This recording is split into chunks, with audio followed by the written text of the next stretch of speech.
저희 주제는 공정 분량 예측 모델 설계입니다.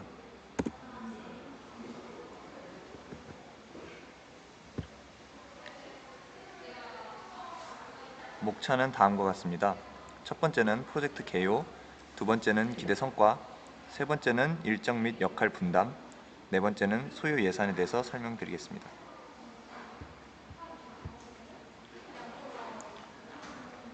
저희가 프로젝트에 사용하는 데이터는 사출 성형 공정에서 비롯됩니다.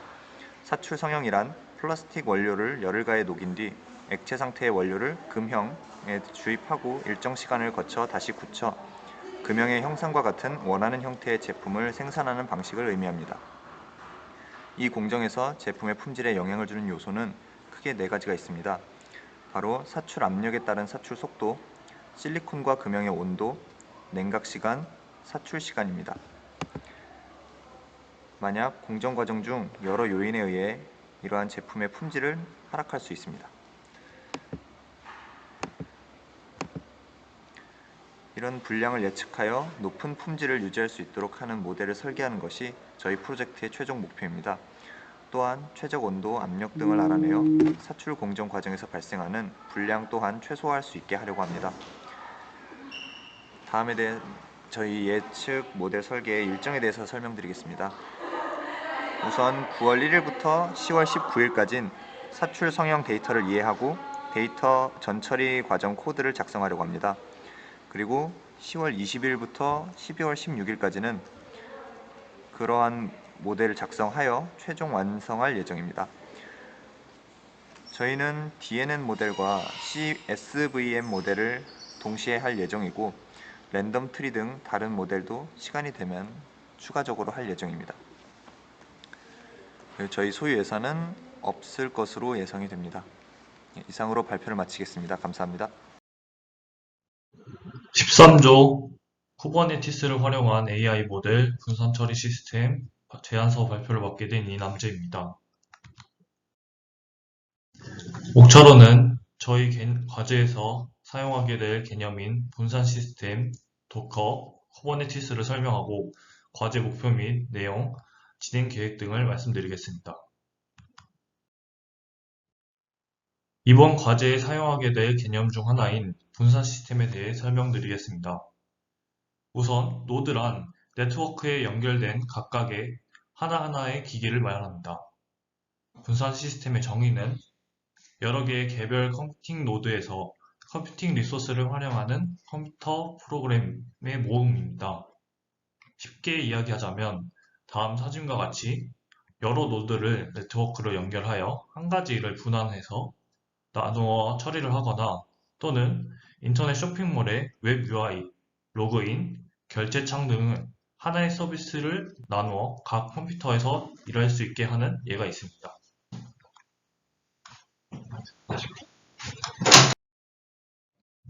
다음으로는 분산 시스템의 장점입니다. 유연성 향상, 신뢰성 향상된 속도가 있습니다.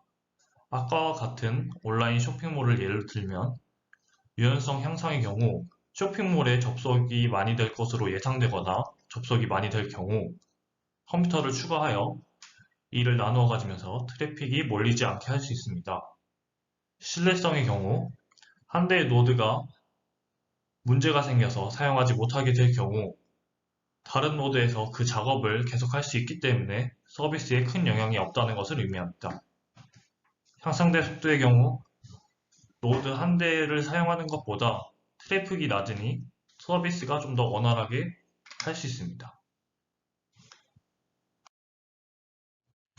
이런 분산 시스템이 IoT 장비들의 데이터를 나누어 처리할 수 있으며 보다 안정적으로 활용할 수 있기 때문에 이 기술을 스마트시티, 스마트팜, 스마트 팩토리 등 사용하고자 하는 기업들이 있습니다. 이어서 발표를 맡게 된 김재혁입니다. 도커에 대해 발표하도록 하겠습니다. 먼저 컨테이너의 개념을 알아보도록 하겠습니다. 컨테이너란 어플리케이션을 작동하기 위해 필요한 라이브러리나 어플리케이션 등을 하나로 모아 별도의 서버인 것처럼 사용할 수 있게 하는 것입니다. 컨테이너는 운영체제 수준에서 CPU, 메모리, 스토리지, 네트워크 리소스를 쉽게 공유할 수 있습니다. 쉽게 말해 어떤 애플리케이션이든 컨테이너로 구동하면 환경에 구애받지 않고 실행할 수 있습니다. 컨테이너는 도커와 같은 컨테이너 런타임 도구들을 사용해 생성할 수 있습니다. 컨테이너와 가상머신의 차이를 보도록 하겠습니다. 가상머신과 컨테이너를 비교해보면 가상머신은 하이퍼바이저를 사용하고 가상머신 각각의 호스트 운영체제 위에 게스트 운영체제를 가지고 있어 무겁습니다. 또한 환경의 제약을 많이 받으므로 확장성이 좋지 않습니다. 반면 컨테이너는 호스트 운영체제의 리소스를 공유하여 사용해 가상머신보다 가볍습니다. 이미지 단위로 빌드해 컨테이너를 구동하기 때문에 이식성이 뛰어나고 컨테이너는 환경에 영향을 받지 않으므로 가상머신에 비해 확장성이 좋습니다. 도커에 대해 보도록 하겠습니다. 도커의 등장 배경은 툴 업데이트, 회사의 툴 사용 변경, 회사의 언어 정책 변경 등의 이유로 계속 바뀌는 서버 환경과 개발 환경 문제를 해결하기 위해 등장했습니다. 도커는 이미지 파일을 실행하여 컨테이너를 만들어주는 컨테이너 런타임 역할을 합니다.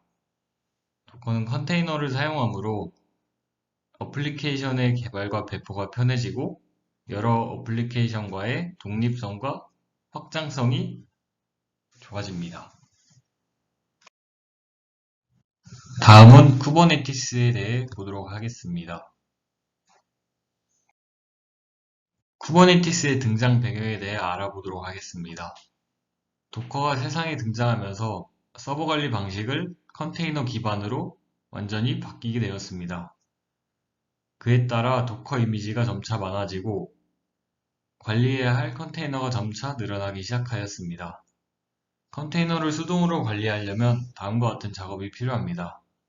각 서버의 인스턴스 상태를 체크해야 하고 해당 컨테이너를 어디에 배포할지 결정해야 하고 죽은 컨테이너가 있다면 다시 살리는 업무를 해야 합니다. 이런 컨테이너들을 자동화할 툴의 필요성이 대두되기 시작하였습니다. 따라서 쿠버네티스가 등장하였습니다. 쿠버네티스란 수동으로 제어하던 컨테이너의 배포 및 운영을 모두 자동화하는 오케스트레이션 시스템입니다. 상용 서비스에 사용할 서버들을 클러스터로 구성하면 서버가 몇 대이든 상관없이 한 번의 명령으로 모든 컨테이너를 자동으로 배포가 가능합니다. 클러스터 일부에 장애가 발생하면 오케스트레이션 시스템이 알아서 장애가 발생한 서버에 있는 컨테이너들을 정상 운영 중인 다른 서버로 옮겨서 실행시켜 줍니다. 쿠버네티스가 제공해주는 기능들은 다음과 같습니다. IP 주소를 사용하여 컨테이너를 외부로 노출시켜주고 네트워크 트래픽을 로드 밸런싱하여 원활하게 작동하게 해줍니다. 또 원하는 저장소 시스템을 사용 가능하게 하고 원하는 상태의 버전으로 변경 가능하게 해줍니다. 알맞은 노드를 판단해 컨테이너를 배포해주고 문제가 발생하면 컨테이너들을 자동으로 재시작하여 복구해줍니다. 중요한 정보들을 저장하고 관리 가능하게 해줍니다. 이어서 과제 목표 및 과제 내용을 발표하게 될 이우형입니다. 네, 우리 조의 과제 목표는 쿠버네티스를 활용한 저성능 분산 시스템 구현입니다. 단일 노드에서 AI 모델을 구동하면 너무 많은 데이터를 처리해야 하기 때문에 실행 시간이 증가하는 문제가 발생할 수 있습니다. 이에 반해 분산 환경을 구성하여 AI 모델을 구동하면 단일 노드에서 구동하는 것에 비해 실행 시간이 더 단축될 것이라 가정하고 예비 캡스톤 과제를 선정하였습니다. 따라서 분산 시스템을 구현하기 위해 마스터와 두 개의 슬레이브 노드를 갖는 라즈베리 파이 클러스터를 구성합니다. 우선 마스터 노드에 라즈베리 파이를 두고 슬레이브 노드에 라즈베리 파이와 제슨 나노를 두어 클러스터를 구성하여 분산 환경을 조성합니다. 이 분산 환경에서 쿠버네티스를 실행시킵니다. 쿠버네티스는 각 노드별로 리소스를 할당해 원활하게 AI 모델이 실행되도록 합니다. 각 노드에서는 쿠버네티스에 의해 할당된 작업을 수행하게 됩니다. 쿠버네티스는 이 작업을 관리하기 위해 지속적으로 작동하게 됩니다. 다음 과제 진행 계획 이어서 설명하겠습니다. 주차별로 목표를 설정하였고, 쿠버네티스 환경 구성 후 AI 모델 선정까지를 중간 발표 목표로 설정하였습니다. 이상 발표 마치겠습니다. 감사합니다.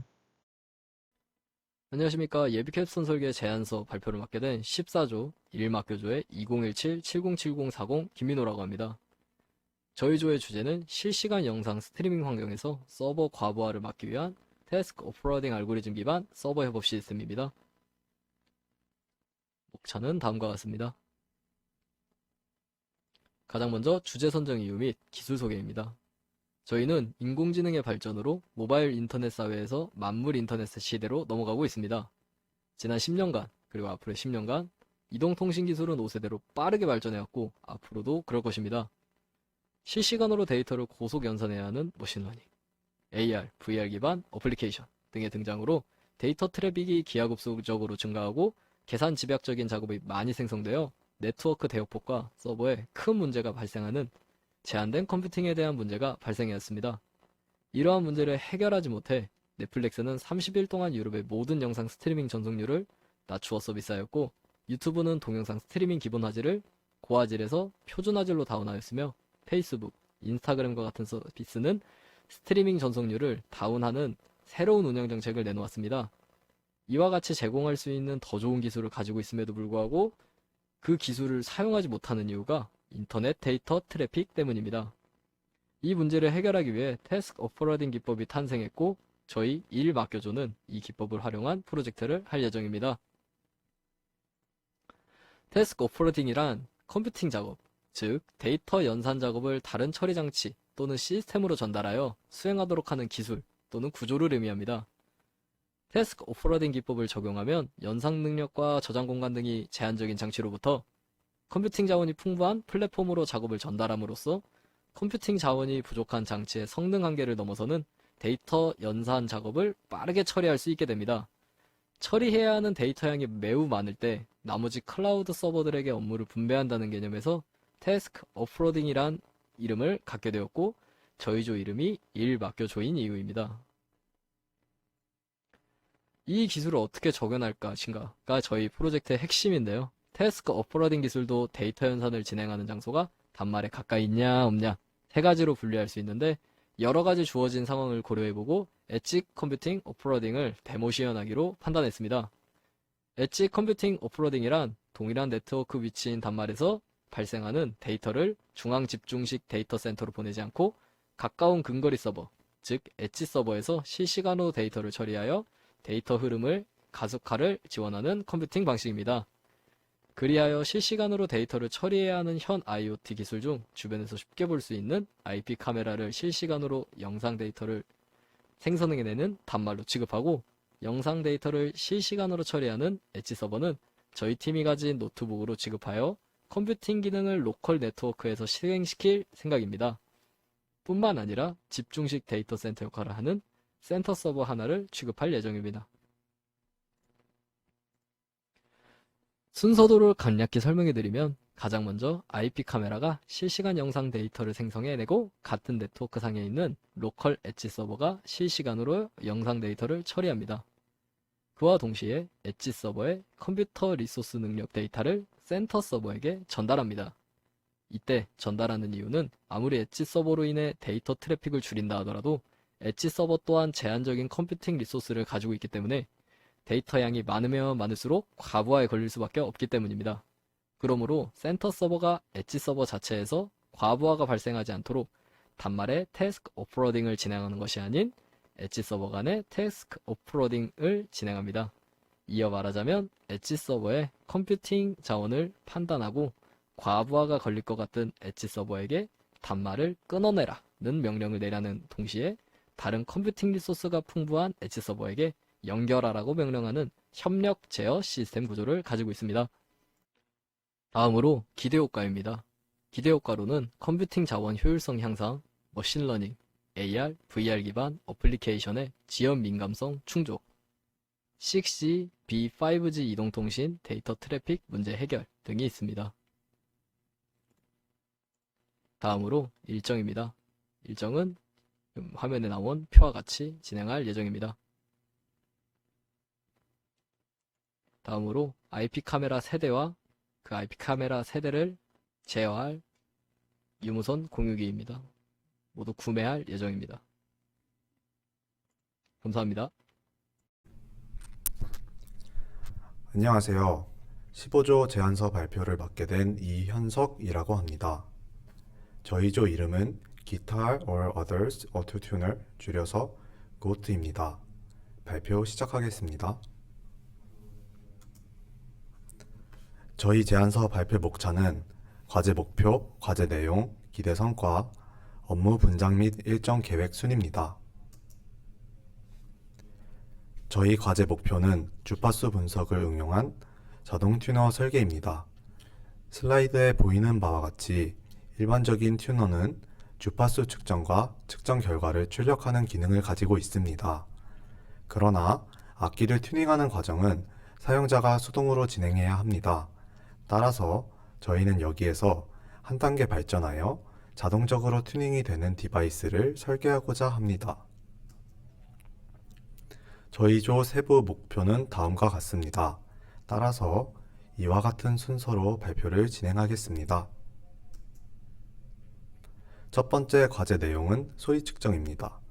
우선적으로 디바이스 경량화를 할 예정인데 슬라이드에 보이시는 이미지처럼 가벼운 소형 마이크를 사용하여 이를 악기에 근접시켜 소리를 측정하는 방식을 채택할 것입니다. 만약 소형 마이크를 사용함에 문제가 생기면 무게가 있지만 높은 사양의 마이크를 사용한 후 장착 부분을 따로 디자인할 계획에 있습니다. 그 후 수집한 신호를 주파수 분석 장치로 전송하려고 합니다. 기본적으로 모든 통신 방식은 유선으로 할 예정이며 가능하다면 무선 통신도 사용하여 편의성을 개선할 계획입니다. 두 번째 과제 내용은 주파수와 모터 회전각 사이의 관계를 공식화하는 것입니다. 자동 튜닝기를 설계하기 위해서는 저희는 주파수 분석 결과와 모터의 회전각 사이의 관계에 대해 알아볼 필요성을 느꼈습니다. 또한 악기의 종류 그리고 사용하는 현의 재질에 따라 튜닝할 시 디바이스에 필요한 힘이 다를 것이기 때문에 이를 고려하여 하나의 악기를 정하고 해당 악기의 튜너를 회전시키는 데 적합한 모터를 사용할 예정입니다. 이를 위한 방안으로 몇 개의 악기와 사용할 줄을 선정하고 직접 튜닝키를 돌려가며 주파수를 측정할 생각입니다.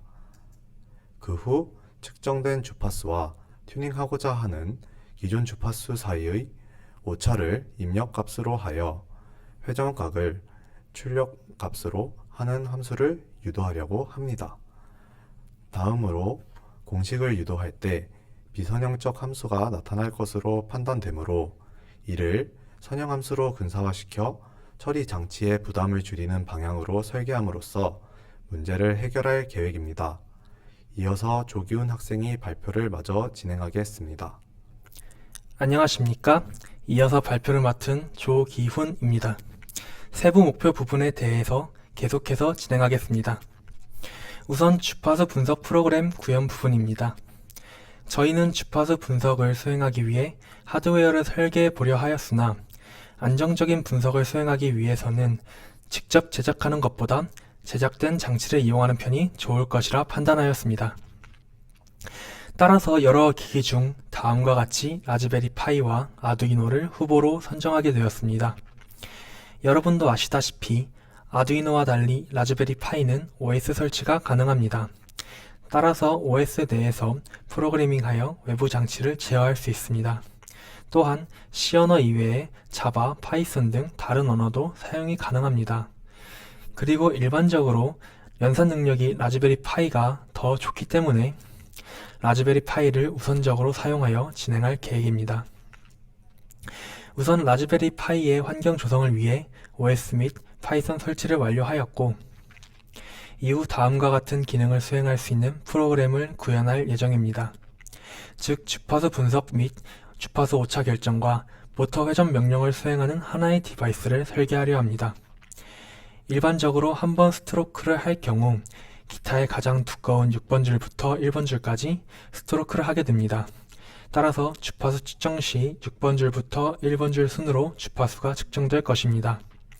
이를 이용하여 한 번의 스트로크로 모든 줄에서 나온 주파수를 분석하려 합니다. 다음은 모터 자동 제어 부분입니다.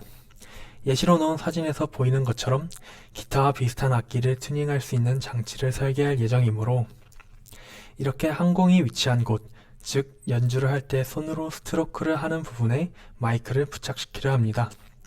이후 수집한 소리 정보를 처리 장치로 전송하게 되고 이전 슬라이드에서 설명한 바와 같이 데이터 처리 완료 후 튜닝 부분에 부착된 모터 장치를 이용하여 튜닝키를 회전시키게 됩니다. 이때 저희는 각 튜닝키에 모터를 하나씩 부착하여 한 번의 스트로크, 즉 짧은 시간 내에 모든 줄을 튕겼을 때 모든 모터가 동시에 회전하는 것을 목표로 하고 있습니다. 다음은 튜닝 확인 장치입니다. 쉽게 말씀드리면 튜닝 완료를 사용자에게 알려줄 수 있는 장치입니다. 저희는 여러 방식을 생각하고 있습니다. 우선 LED를 사용하는 방식입니다. 튜닝 시작 시 붉은 빛을 출력하고 완료 시 다른 빛을 출력하는 방식을 생각하고 있습니다. 두 번째는 소리를 출력하는 방식입니다. 소리 수집 부분에 영향을 주지 않을 각정 주파수를 설정하여 튜닝 완료 시 알람음을 출력하는 방식입니다. 마지막으로 튜닝 과정이 끝나면 진동으로 이를 알리는 방식을 고려하고 있습니다. 이 기능들 중 가장 적합하다 판단되는 하나를 설계, 그리고 구현할 계획입니다. 마지막으로 목표 주파수 설정 및 조절 부분입니다. 일반적으로 악기의 줄을 교체하는 게 아니라면 튜닝키를 처음부터 끝까지 돌리는 경우는 거의 없습니다. 이를 고려하면 각 튜닝키마다 적절한 회전 범위를 지정할 수 있을 것이라 판단됩니다. 두 번째는 노이즈 최소화입니다. 소리를 측정, 분석해야 하므로 노이즈가 끼어드는 것을 최소화시키는 것은 당연하다 생각됩니다. 우선 계획상으로는 마이크를 항공 부분에 최대한 밀착시켜 악기 소리가 노이즈에 비해 큰 값을 가지도록 하는 방식을 생각 중입니다. 그리고 이전 슬라이드에서 설명하였듯 한 번의 스트로크로 모든 튜닝 모터를 동작시키는 것을 최종 목표로 삼고 있습니다. 이 프로젝트를 진행함에 따라 저희는 다음과 같은 성과를 얻을 수 있을 거라 판단됩니다. 이론적으로만 배웠던 내용을 실제로 적용하는 경험, 소프트웨어와 하드웨어를 복합적으로 활용하는 경험, 또 상품화를 고려하면서 비용 대비 실용성에 대해 고찰해보는 경험을 쌓을 수 있을 거라 기대됩니다. 저희 조의 일정은 다음과 같습니다. 우선 현재 재료 구매, 라즈베리 파이 환경 구성 등 3주차까지의 일정을 완료한 상태입니다. 이후 8주차까지 개인 업무를 수행할 예정이며 그 후 중반부부터 디자인 및 최종 구성을 공동 목표로 삼고 있습니다. 각 조원들의 개인 업무는 다음과 같습니다. 각자 선호 분야를 선정하여 업무를 분담할 계획입니다. 이상 모든 발표를 마치겠습니다. 시청해주셔서 감사합니다.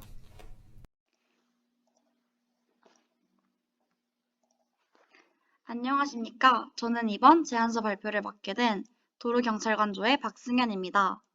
저희는 졸음운전 방지 시스템, Sleepy Driver Detecting System, SDDS 프로그램을 제작할 계획입니다.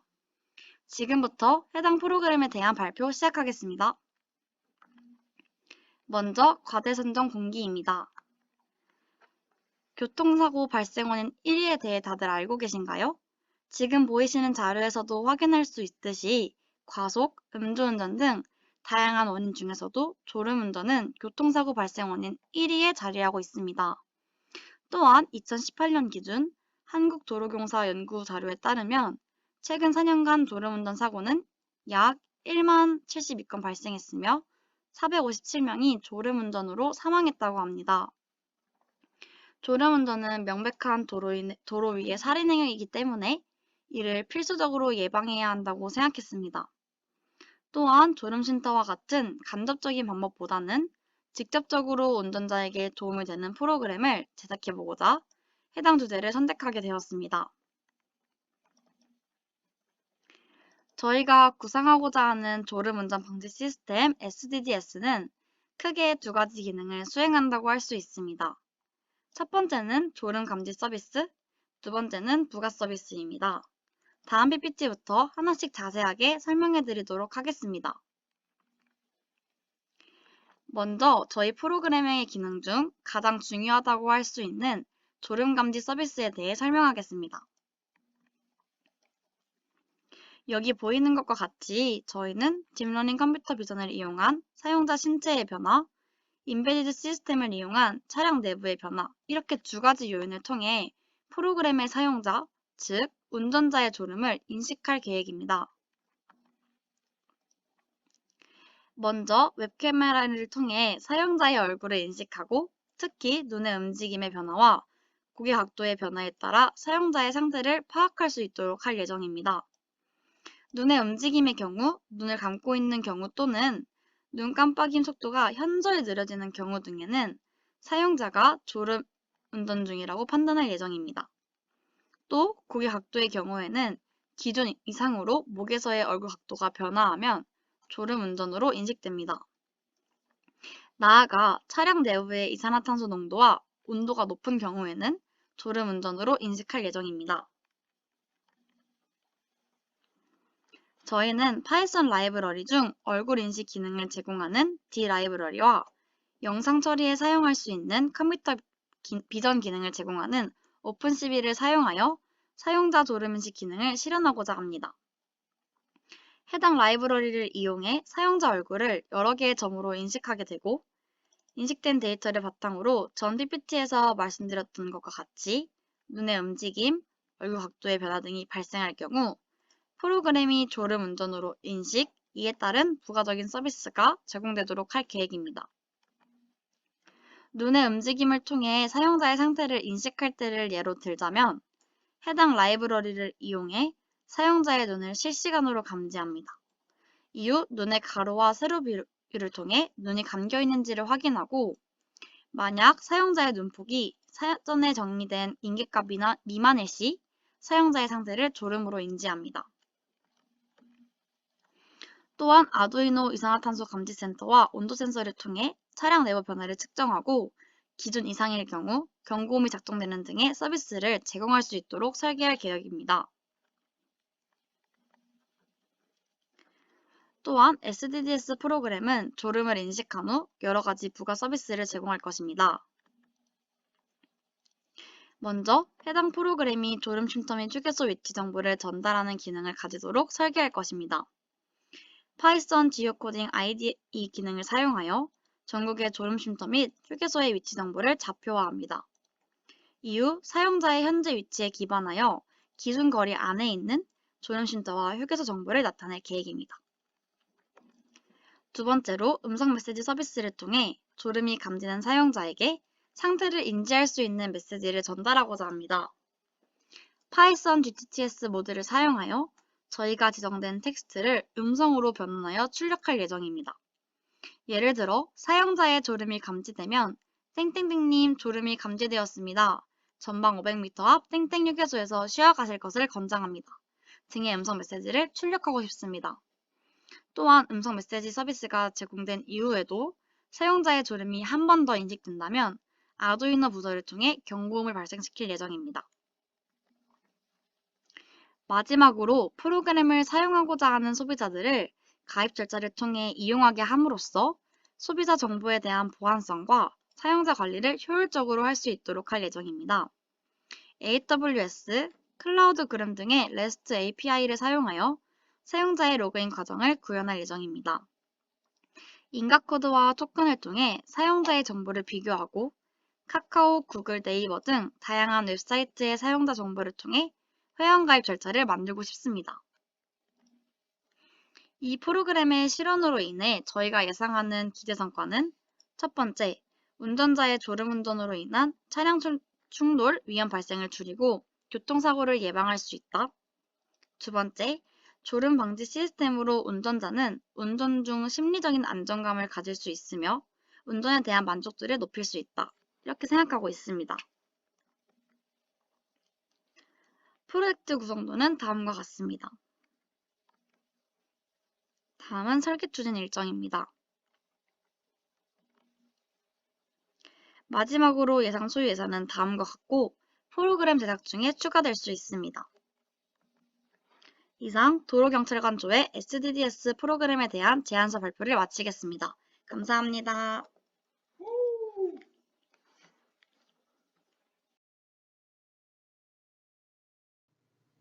17조 아이스크린 제안서 발표를 시작하겠습니다. 저희 조는 시각장애인을 위한 어플을 만들 것입니다.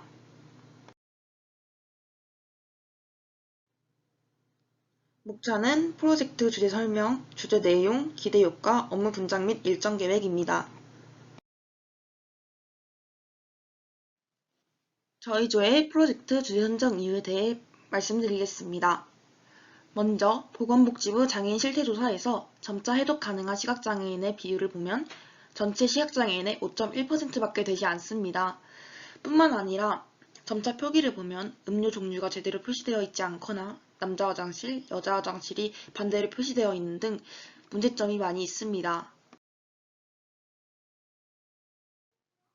그래서 저희는 시각장애인의 편리한 일상생활을 지원하는 어플을 만들고자 합니다. 저희가 구현할 기능은 사물인식, 색상인식, 문자인식, 음성안내 4가지 기능인데 이번 예비 캡스톤에선 사물인식과 색상인식을 구현할 예정입니다. 다음으로 저희가 사용할 라이브러리에 대해 소개해드리겠습니다. 저희가 사용할 라이브러리는 오픈CV, numpy, tesseract, gtts입니다. 그중 주요 라이브러리인 오픈CV와 numpy에 대해서 소개해드리겠습니다. 먼저 오픈CV는 실시간 컴퓨터 비전을 목적으로 한 프로그래밍 라이브러리입니다. 윈도우, 리눅스 등에서 사용 가능하고 C 언어 프로그래밍 언어로 개발되었으며 파이썬, 자바 및 매트랩 등에 바인딩되어 프로그래머에게 개발 환경을 지원합니다. 공장에서 제품을 검사할 때, 의료 영상을 처리하거나 포장할 때, CCTV 영상, 로보틱스, 자율주행 자동차 등 다양한 범위에서 사용하고 있습니다. 다음으로 numpy입니다. numpy는 행렬이나 일반적으로 대규모 다차원 배열을 쉽게 정리할 수 있도록 지원하는 파이썬 라이브러리입니다. numpy는 데이터 구조 외에도 수치 계산을 위해 효율적으로 구현된 기능을 제공합니다.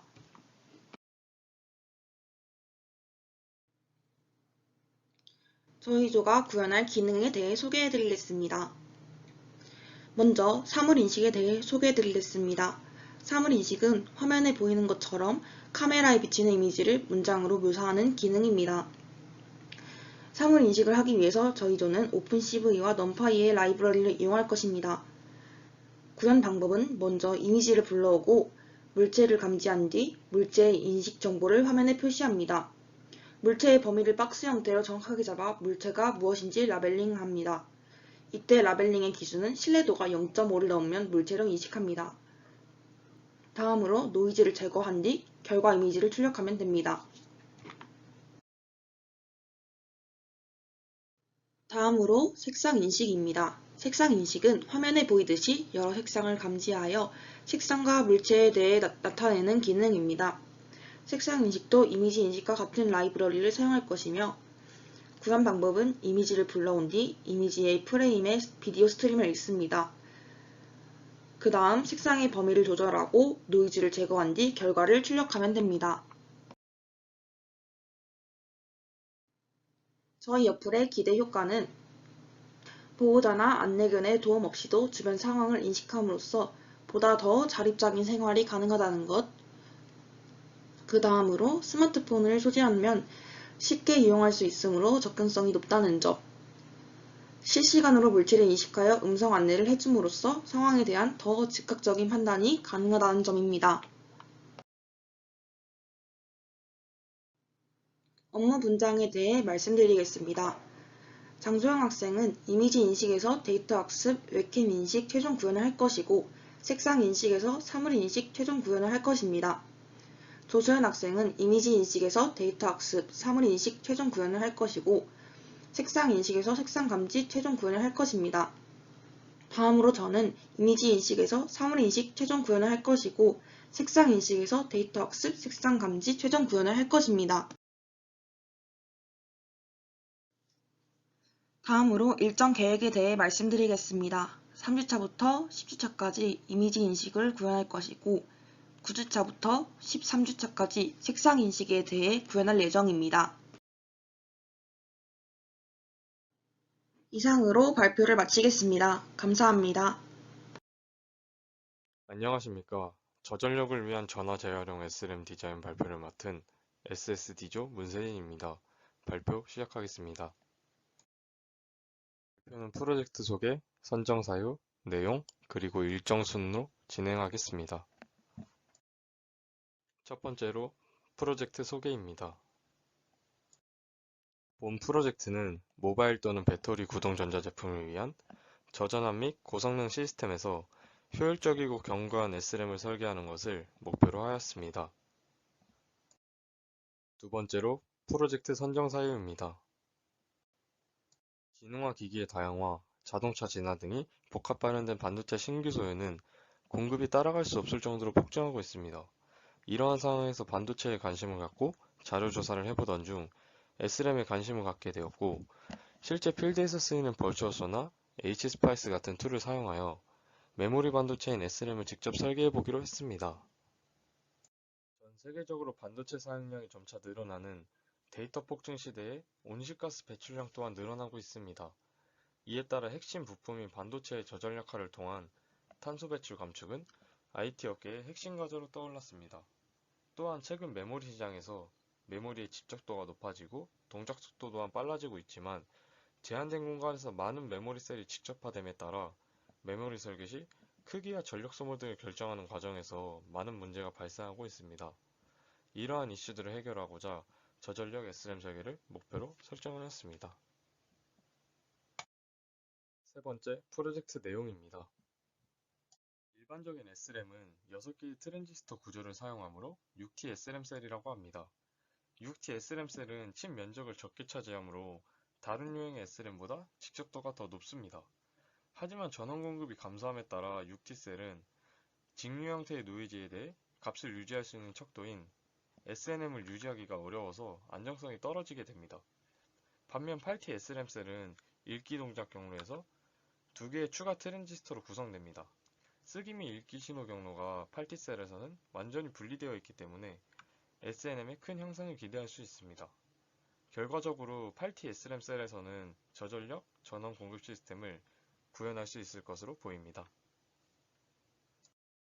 그림에서 보이는 CR SRAM에 대해 설명드리기 전에 SRAM 셀의 동작에 대해 간단히 설명드리면, SRAM에서 쓰기 동작이 일어나기 전에 두 비트 라인 모두 VDD로 충전됩니다.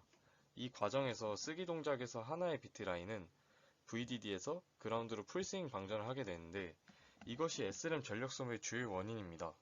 따라서 저희는 이러한 전력 소모를 줄이기 위해 전하를 재활용해 사용하는 찰지 리사이클링 회로를 설계해보고자 합니다. 읽기 및 쓰기 작업 전에 비트 라인을 다른 전압으로 충전하려면 추가 전압이 필요한데, 저희는 여기서 필요한 전압을 줄이기 위해 전하를 재활용하는 비트 라인 쌍을 추가해 SRAM에서 필요로 하는 전압차를 줄일 수 있을 것으로 예상됩니다. 그래서 본 프로젝트는 저전력과 안정성에 초점을 둔 CR 8T SRAM 설계를 목표로 하였습니다. 최종적으로 시뮬레이션을 통해 첫째, 동일한 공급 전압을 주어 각각 회로에서 작동하는 최대 클럭 주프수를 측정해 전력 소비를 비교해보고, 둘째, 전체 SNM과 쓰기 동작에서의 WSNM을 측정해봄으로써 안정성을 확인해보는 과정을 거쳐 SRAM의 성능을 비교 분석해 볼 것입니다. 프로젝트를 진행하기 위해 두 가지 툴을 사용하려 합니다. 먼저 케이던스사의 버추어소 툴을 이용해 회로를 설계하고 넷리스트를 추출합니다. 그 후 추출된 넷리스트를 시놉시스사의 H스파이스 시뮬레이션을 통해 출력값을 비교 분석합니다. 마지막으로 프로젝트 일정입니다. 표에 보이는 것과 같이 툴 사용법 학습, SRAM 설계, 결과 분석 및 보안 순서대로 진행할 예정입니다. 이상으로 발표 마치겠습니다. 감사합니다. 안녕하세요. 이번 2학기 예비 캡스톤 설계 19조 EMI 사비도 조입니다. 저는 발표자 김종혁입니다.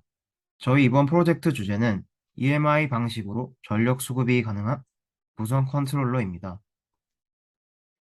이번 발표의 목차입니다. 개요 설명, 주제 선정 배경, 과제의 목표와 방법, 그리고 기대 성과 및 일정과 소요 예산입니다. 프로젝트 개요입니다. 크게 세 가지의 기능을 중점으로 프로젝트를 진행하고자 합니다.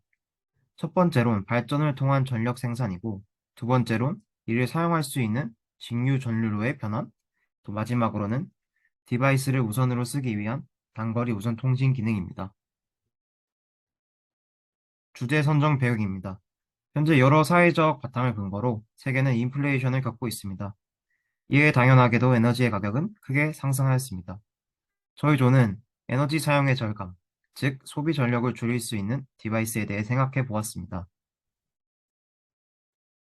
따라서 저희는 전자 디바이스를 생산되는 내부 전력만으로도 가동시킬 수 있지 않을까라는 생각에 컨트롤러 안에 발전기와 전류 변환 회로를 추가하여 에너지 효율을 최대로 높이는 방법을 고안하였습니다.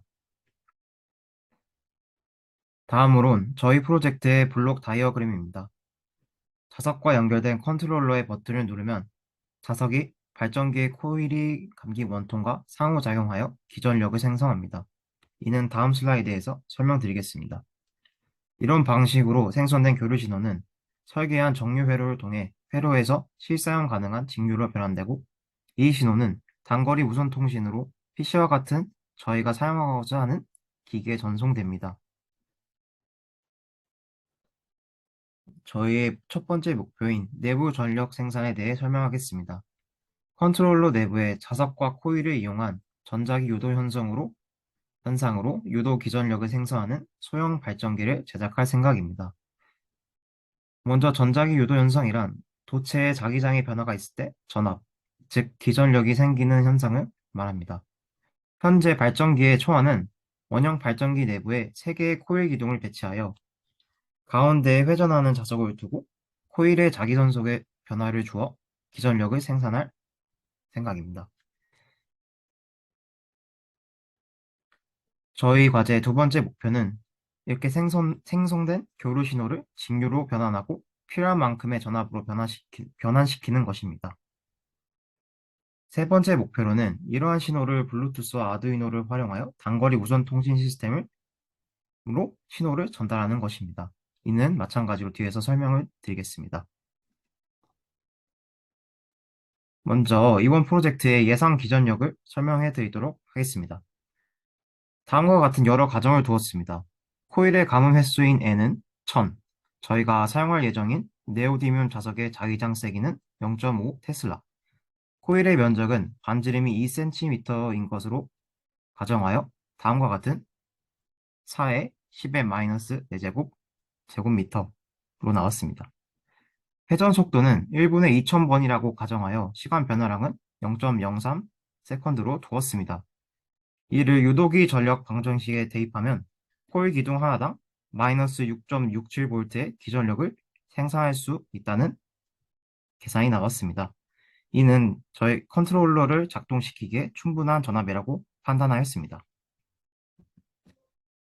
안녕하세요. 발표자 이준규입니다. 신호를 직류 신호로 변환하는 방법에 대해서 설명드리겠습니다. 앞서 설명드린 전자기 유도 방식으로 발생된 전류는 교류 신호이기 때문에 이러한 교류 신호를 디바이스에서 직접적으로 사용이 가능한 직류 신호로의 변환이 필요합니다. 지금 보이시는 Full Wave Rectifier, 즉 정류 회로를 통과시키게 되면 교류 신호의 양의 부분만이 출력되고 정류 회로의 출력단에 축전기를 연결시키게 되면 이러한 양의 출력이 일정 전압 레벨로 떨어지지 않게 됩니다. 이러한 원리를 이용하여 일정한 전압 레벨의 직류 전압을 발생시킬 수 있고, 하지만 이 신호는 완전한 직류 신호가 아닌 리플 전압을 포함하고 있는 신호입니다. 이러한 신호를 디바이스에서 사용하게 되면 입력 신호 자체에 노이즈가 있기 때문에 출력 신호에도 영향을 미치게 됩니다.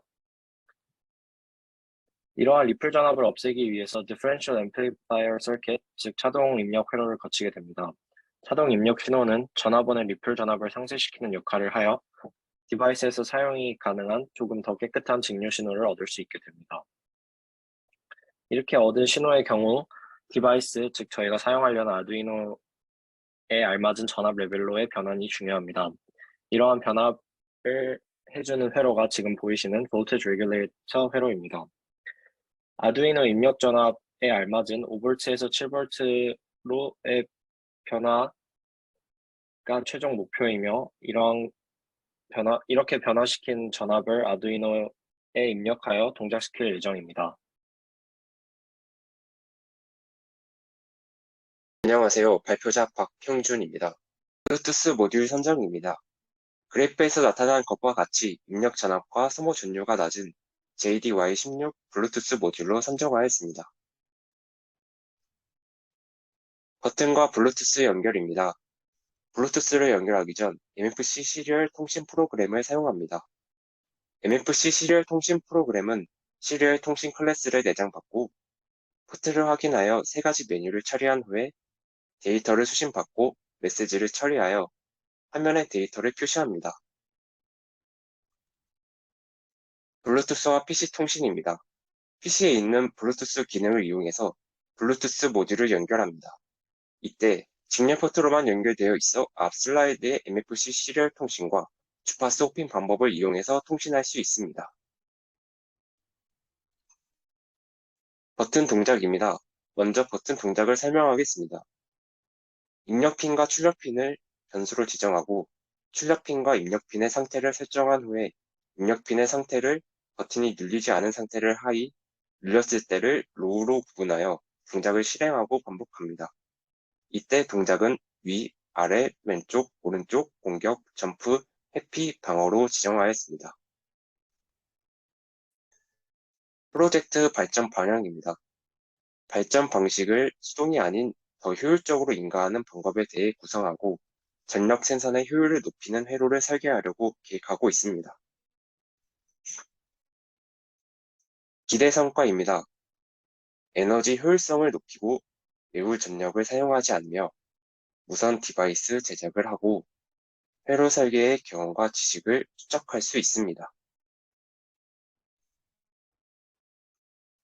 업무 분담 및 일정입니다.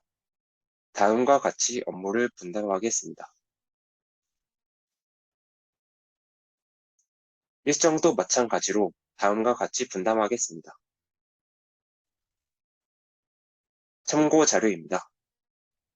이상으로 발표를 마치겠습니다.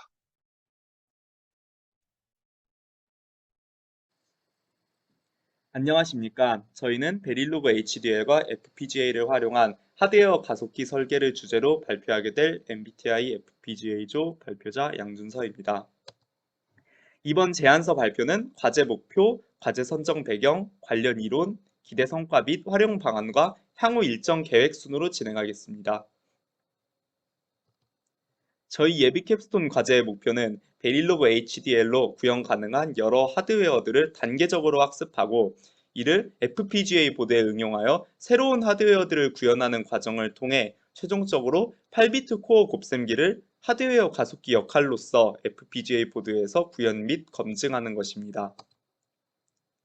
저희가 이 주제를 선정하게 된 이유는 우선 저희 조원 모두 비메모리 반도체 회로 설계 및 인베디드 시스템 설계에 큰 흥미를 느끼고 있었습니다.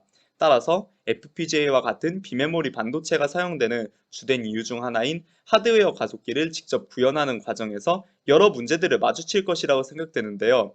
이러한 문제들을 해결하는 과제를 거친다면 향후 FPGA와 같은 비메모리 반도체 시장이 더 활성화가 되었을 때 발생할 여러 문제에 대해 최적화된 솔루션을 제시할 수 있다고 생각했기 때문입니다. FPGA 얘기를 하기에 앞서 저희는 베릴로그 HDL 언어를 공부하고 코드들을 작성할 OS를 선정했습니다. 결론부터 말씀드리자면 저희는 리눅스 OS를 사용하기로 결정했습니다. 리눅스는 컴퓨터 OS 커널의 일종 중 하나인 건 다들 잘 아실 것이라 생각합니다. 저희가 리눅스 OS를 사용하기로 결정한 이유는 안드로이드를 포함하여 다양한 모바일 기기나 AI, 인베디드 시스템 등을 구현 및 구동하는 운영체제로 리눅스가 많이 쓰이면서 개발자들이 꼭 배워야 할 OS가 되었기 때문입니다. 그래서 저희는 베릴로그 언어와 리눅스, FPGA를 리눅스 환경에서 사용하기로 결정했습니다. 사진은 리눅스를 윈도우 환경에서 사용하기 위한 툴인 WSL을 모바일 엑스텀에서 설치 후 리눅스 환경을 구동하였을 때 초기 화면입니다. 모바일 엑스텀이란 다양한 네트워크 클라이언트와 터미널을 제공하는 SSH 클라이언트 프로그램인데 저희가 모바일 엑스텀을 사용하는 이유는 GUI와 기능 면에서 다른 SSH 클라이언트 프로그램보다 사용하기가 편리하기 때문입니다. 이제 본격적으로 저희 프로젝트에서 주로 사용하게 될 찝적 회로 반도체인 FPGA에 관해서 설명드리겠습니다. FPGA의 약자인 Field Programmable Gate Array의 이름에서 알 수 있듯이 FPGA는 프로그래밍이 가능하고 모든 신호가 하드웨어 레벨에서 실시간 처리된다는 특징이 있습니다. FPGA는 칩 생산 단계에서 테스트 용도로 사용할 수도 있고 저희가 프로젝트 목표로 할 컴퓨터 가속기를 비롯한 방위산업, 통신 시스템 분야 등등 여러 필드에서 사용된다는 장점이 있습니다. FPGA의 제조업체는 1위가 자일링스고 2위가 인텔, 사로 두 회사의 시장 점유율이 90%에 육박합니다. 왼쪽 사진은 저희가 주로 사용할 보드인 자일링스 FPGA이고 오른쪽 사진은 인텔사의 FPGA 모델입니다. 현대에서 FPGA에 사용되는 하드웨어 기술 언어는 크게 베릴로그 언어와 VHDL 언어가 있는데 이 코드를 컴파일하고 웨이브폼으로 실행 결과를 확인하고 최종적으로 FPGA 보드에 올려서 구동시킬 수 있는 툴이 바로 비바도와 바이티스입니다. 정확히 말하면 바이티스와 비바도는 자일링스사에서 개발한 툴이고 인텔사에서는 FPGA를 사용하기 위한 툴로 쿼터스가 있습니다. 저희는 자일링스사의 FPGA를 이용하기 때문에 비바도와 바이티스 설명에 집중하려고 하는데요. 비바도는 FPGA 개발 툴로 개발에 필요한 시뮬레이션이나 합성 등의 기능을 제공합니다. 바이티스는 자일링스에서 개발한 통합 소프트웨어 개발 플랫폼으로 하드웨어에 대한 전문 지식이 없어도 소프트웨어나 알고리즘 코드를 자동으로 자일링스 하드웨어 아키텍처에 맞게 구현할 수 있도록 해줍니다. 또한 풍부한 오픈소스 라이브러리를 이용할 수 있도록 함으로써 개발자들이 자체 알고리즘 개발에 집중할 수 있도록 하는 것이 특징입니다. 아까도 말했다시피 FPGA에서 사용되는 하드웨어 기술 언어는 베릴로그와 VHDL 언어가 있는데 베릴로그 언어에 비해서 하이 레벨 모델링이 가능한 VHDL 언어는 저희를 주요로 사용하려고 합니다. VHDL 언어에서는 저희가 구현하고 싶은 로직을 주로 포함하고 있는 모듈 코드와 이 모듈 코드에 인풋을 넣어주고 아웃풋을 확인하며 전체 코드를 시험하는 역할인 테스트 벤치 코드로 구성되어 있습니다. 간단한 예시로서 왼쪽 사진은 베릴로그 HDL 언어로 작성한 DUT와 테스트 벤치 코드이고 이 코드는 오른쪽 사진에서 보시다시피 클락 제너레이터 모듈의 구조도를 나타내고 있습니다. 다음은 베릴로그 HDL의 다양한 로직들입니다. 디지털 공학, 컴퓨터 구조 시간에 배웠던 로직들인 디플립플롭, 카운터, 파이프라인 구조, FSM 머신들이고 랩 과제를 통해서 시스템 베릴로그 언어들을 사용하여 직접 구현해 보았던 경험이 있습니다. 저희는 이러한 로직들을 VHDL 언어를 사용하여 다시 구현해 보면서 추후 저희가 만들 하드웨어 가속기의 메모리 부분을 설계하는데 토대가 될 예정입니다. 기본적인 로직들을 구현을 하고 나면 이제 메모리를 구현하는 단계로 진입하게 됩니다. 메모리의 종류에는 레지스터, SRAM, DRAM 등이 있고 각각의 특징은 보여주는 사진과 같습니다. SRAM이 DRAM보다 처리 속도가 빠르고 비이발성 메모리라는 특징이 있기 때문에 가속기를 설계하기 위해서 SRAM을 사용하려고 합니다. 자일링스 FPGA 내부에서 사용하는 SRAM을 B램이라고 부르며 이는 블락램의 약자로 데이터를 블락 단위로 처리하는 메모리라는 뜻입니다. 이 B램을 인베디드 메모리라고도 하는데요. 인베디드 시스템 내에서 사용되는 메모리이기 때문입니다. B램은 포트가 두 개인 듀얼 포트 램이며 싱글 포트 혹은 듀얼 포트로 모두 사용이 가능합니다.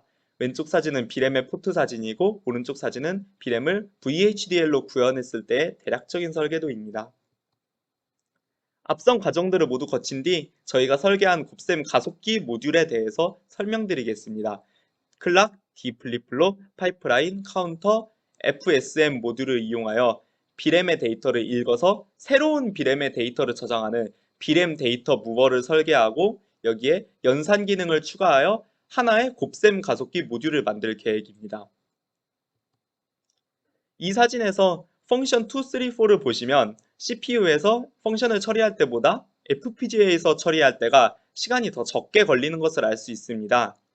FPGA에서는 CPU보다 적은 런타임을 소모하고 그림에서 보는 것과 같이 펑션 2와 펑션 3, 4가 같이 처리되는 패러럴 프로그래밍 같은 처리 방법으로 보다 효율적인 프로그램 수행을 할 수 있는 것을 알 수 있습니다. 즉, 가속기를 설계하고 심화학습하며 효율적인 처리를 위한 하드웨어를 설계하는 능력을 키우는데 이번 예비 캡스톤 설계 프로젝트가 큰 도움이 될 것입니다. 동시에 FPGA, VHDL 언어, 리눅스 환경과 같은 비메모리 반도체 설계 및 응용에 꼭 필요한 과목들을 학습하면서 반도체 회로 설계 엔지니어가 되는데 필요한 소양을 기를 수 있을 것입니다. 저희 프로젝트의 대략적인 일정 계획입니다. 하드웨어 가속기의 메모리 부분인 B램을 8주차까지 학습하고 설계할 계획이고 하드웨어 IP와 인터페이스, B램 데이터 무버를 FPGA에서 구현하는 학습을 11주차까지 학습 뒤 최종 설계와 점검으로 마무리할 계획입니다. 질문 있으신 분들은 아래 메일로 연락 주시면 감사하겠습니다. 그럼 제안서 발표 마무리하겠습니다. 감사합니다. 안녕하십니까. 22학년도 예비 캡스톤 설계 21조 제안 발표를 맡은 권순욱이라고 합니다. 저희 조의 주제는 와이파이 및 블루투스 기반 실내 정밀 위치 추적 시스템입니다.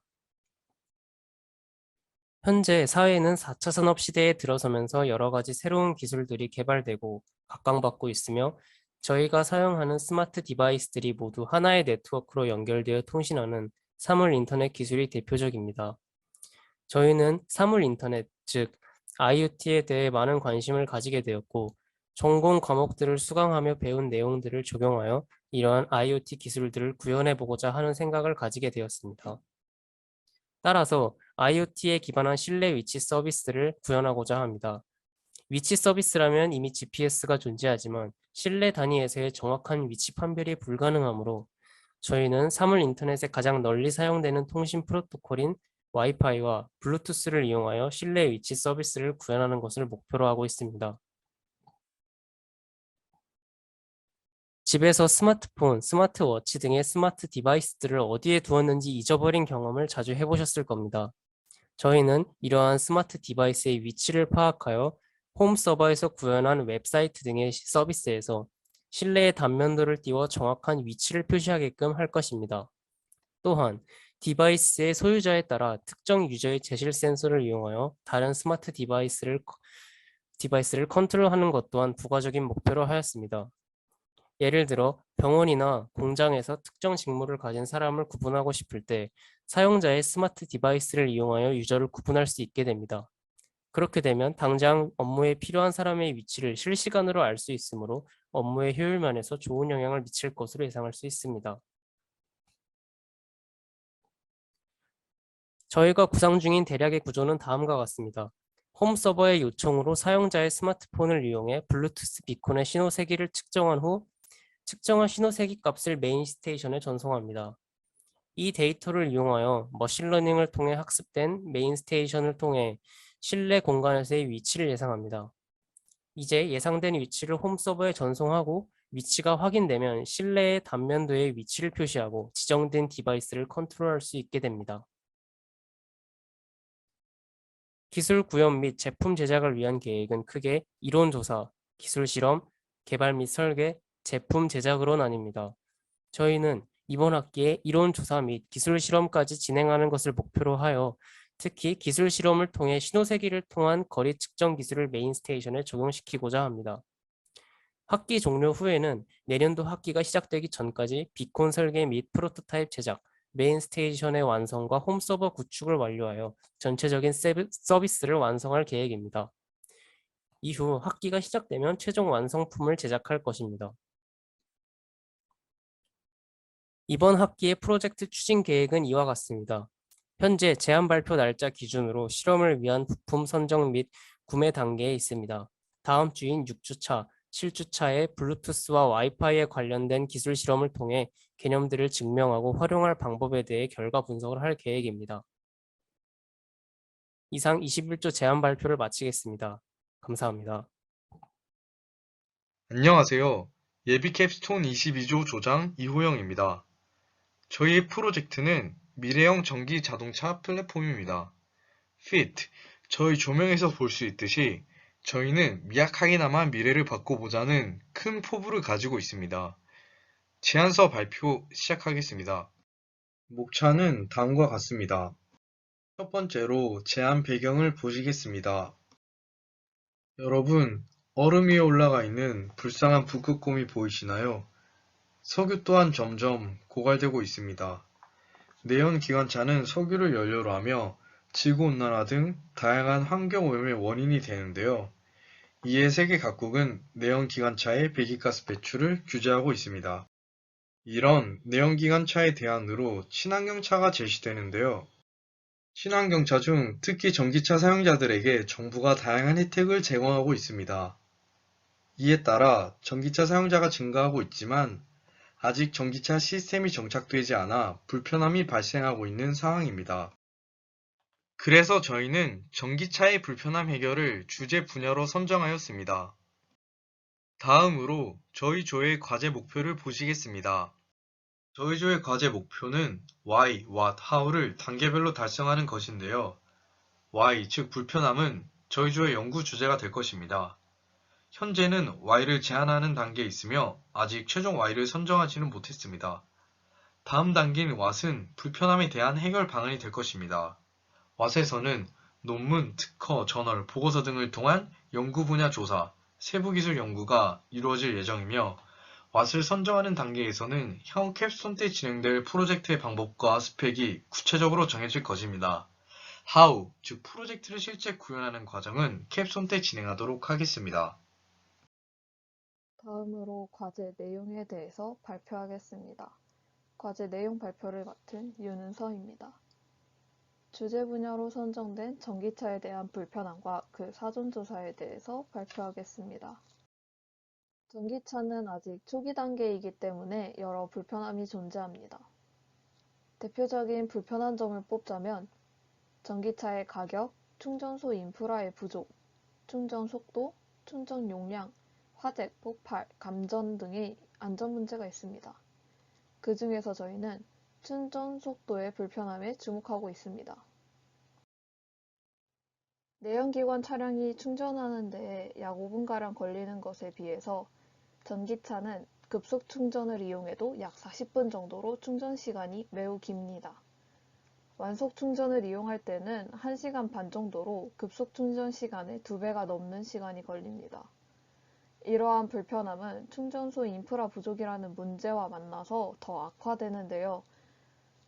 나보다 먼저 온 사람이 충전소를 이용하고 있을 시에 내 전기차 충전 시간뿐만 아니라 먼저 온 사람의 충전 시간까지 기다려야 하는 상황이 생기면서 충전 시간에 대한 불편함이 더 악화됩니다. 이러한 불편함을 보고 저희 조는 전기차의 충전 속도가 너무 느리다는 것을 Y로 제안하였습니다. 전기차에 대해 우려하는 점 중 충전에 관련된 부분은 50%로 상당한 부분을 차지하고 있습니다. 전기차 충전 시간이 단축되면 충전 시간 문제뿐만 아니라 충전 인프라 부족의 문제도 어느 정도 함께 해결이 될 것으로 보고 있습니다. 다음은 전기차 시장 조사 부분입니다. 저희는 현재 전기차들이 얼마나 잘 팔리고 있는지에 대해서 조사해 보았습니다. 먼저 왼쪽 그래프를 보시면 친환경 자동차 그래프 판매량이 약 2017년부터 해마다 폭발적으로 증가하고 있다는 것을 알 수가 있었습니다.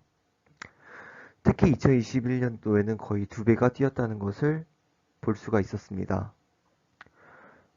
또 오른쪽 그래프는 연도별 친환경차 판매 비율입니다. 여기서 이 보라색 부분이 전기차 판매 비율을 나타내는 것인데 이도 역시 해마다 계속 증가하고 있는 것을 볼 수가 있습니다. 따라서 이 두 그래프 결과를 토대로 전기차 판매량은 앞으로도 계속 증가할 것이라고 예측이 됩니다. 다음은 현재 전기차의 전력 공급 방식입니다. 먼저 전기차의 전력 공급 방식은 총 3가지로 구성되어 있습니다. 첫 번째로는 유선 충전 방식인데 이는 이제 케이블을 사용해서 전기차를 직접 충전하는 것이고, 두 번째는 이제 배터리 교체입니다. 배터리 교체는 이제 미리 충전된 배터리를 가지고 이제 차 내부에 있는 배터리를 바로 교체시킵니다. 마지막으로는 이제 무선 충전 방식인데 이는 역시 무선 기술을 사용해서 이제 지면으로부터 배터리를 충전하는 방식입니다. 다음은 앞서 알아본 충전 방식에 따른 비율입니다. 충전 모드는 앞서 말했듯이 케이블 충전, 배터리 교체, 그리고 무선 충전이 존재합니다. 그래서 저희는 이 세 가지의 비율을 알아보았습니다. 케이블 모드 충전이 약 78%를 차지하는 걸 확인할 수 있었습니다. 그래서 가장 널리 쓰인다는 것을 확인할 수가 있었고, 또 배터리 교체나 무선 충전은 아직 그렇게 많이 쓰이지 않다는 것을 확인할 수가 있었습니다. 또한 전기차 충전에서는 AC 충전, DC 충전 같은 여러 충전 타입들이 있는데 그 중에 가장 널리 쓰이는 것은 DC 슈퍼차징이었습니다. 다음은 전기차 충전 장소 비율에 대해서 알아보겠습니다. 이는 이제 현재 전기차 소유자들이 주로 어디서 충전을 많이 하는지에 대해서 알아보았습니다. 그래프 자료를 보시면 충전소를 이용하는 것보다는 이제 집에서 충전 기계를 이용해서 충전하는 것을 아직 더 선호한다는 것을 볼 수가 있었습니다. 기대 성과 발표를 맡은 장태영입니다. 기대 성과에 대해서 발표 진행하겠습니다. 기대 성과는 전기차 사용성 확장, 환경 개선 효과, 경제적 효과로 구성되어 있습니다. 먼저 전기차 사용성 확장 혹은 향상입니다.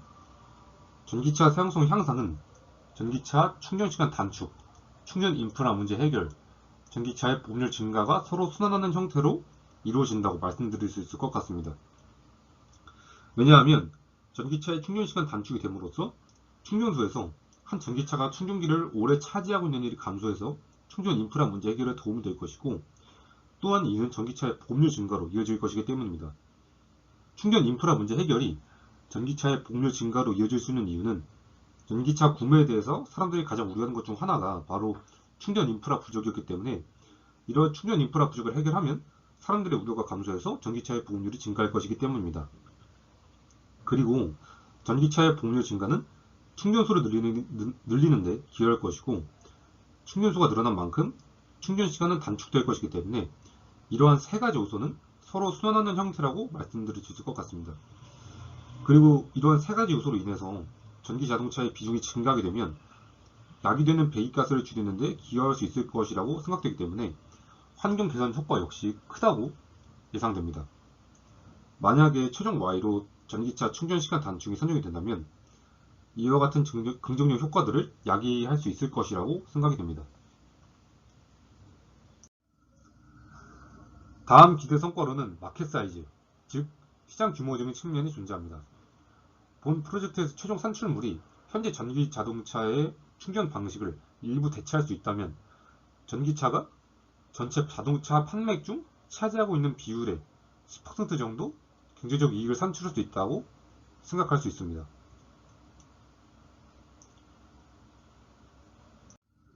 마지막으로 프로젝트 진행 계획에 대해서 말씀드리도록 하겠습니다. 프로젝트 진행 계획은 업무 분장, 일정 계획, 소요 예산 명세로 구성되어 있습니다. 먼저 업무 분장입니다. 공통 업무는 전기차 전력 공급 방식 제안 및 고안, 기술 심층 조사이며 개인별 업무는 아래와 같습니다.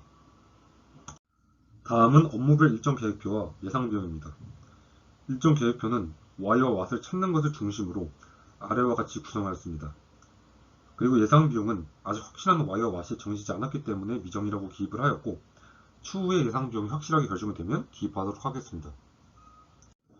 지금까지 22조 제안서 발표를 들어주셔서 감사합니다.